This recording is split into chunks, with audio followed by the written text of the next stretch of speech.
तर स्वागत आहे तुमचं न्यू ब्लॉग मध्ये. तर आज होती संक्रांत, त्याच्यामुळं सकाळपासूनच आवरायची गडबड सुरू होती. जाऊबाईंनी आमच्या रांगोळी काढली मस्तपैकी.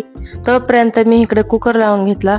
कुकर अशा शिट्ट्या मारत होता आणि नंतर न जाऊबाईंनी आमच्या देवपूजा वगैरे करून घेतली आणि शर्वीला विठ्ठल विठ्ठल म्हणायचं शिकवत होत्या.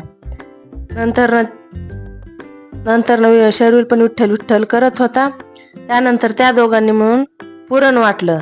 शर्विल पण त्यांना पुरण वाटायला मदत करत होता, पाय आडवं लावत होता त्याला.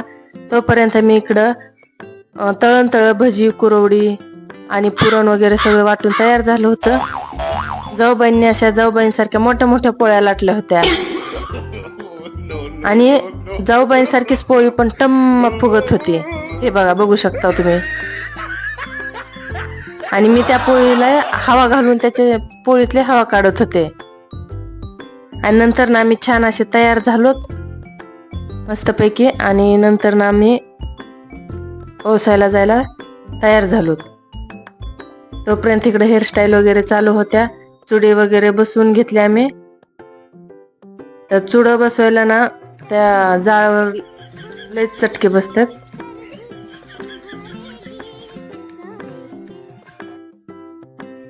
कोणी कोणी चुडं बसवलं ते नक्की सांगा. त्यानंतर आम्ही गणपतीला जवळच्याच मंदिरात वसायला गेलो. अशी बायकांची गर्दी झाली होती. सगळे एकमेकींना हळदी कुंकू लावत होते आणि वसत होते. नंतर आम्ही फोटो वगैरे काढले. शर्विलला घेऊन गेले नव्हते, त्याच्यामुळे त्याला पण घरी आल्यानंतर ना त्याच्याबरोबर फोटो काढले आणि बाकीच्या बायकांकडे हळदी कुंकूला गेलो आणि नंतर ना घरी आलो. Bye bye.